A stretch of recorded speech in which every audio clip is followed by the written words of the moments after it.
When you were 9 years old, 8, 9 years old, something like that, you tell your mom one day you're gonna make it so she never has to work again. So when you were drafted, how much more special did it make the draft, given that what you said indeed came true? It did, because I told her that at 9, and then at 17 I walked up to her and told her something different. I said, "Mom, I'm leaving school as a junior."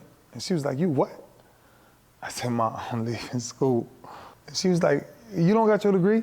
I was like, "Okay, this is the deal. I promise you I'm gonna come back and get my degree. But Mom, I gotta go right now. We can't suffer or struggle like this no longer.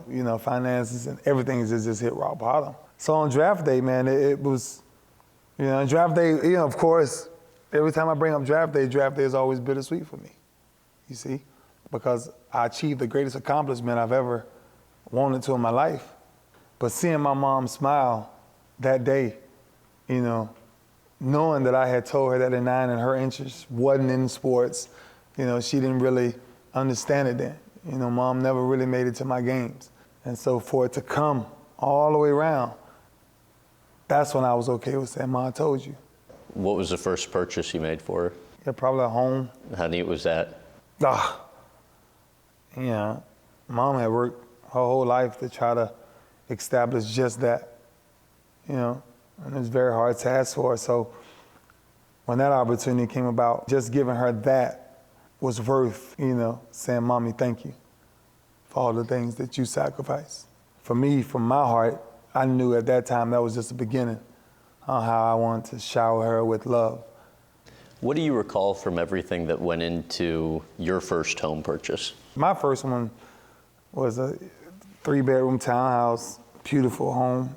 And I think it was just that I was able to do it. I was able to do it. And I was able to put my mom right around the corner and then put me right around the corner, and it just worked. It just worked. And so it was one of those things that you don't have to explain to nobody or try to explain to anybody, because you're the one that did it. Like, you're the one that went through all of that, and you actually made it. So then you look around and you be like, and I still do it to this day. Since I look around, I be like,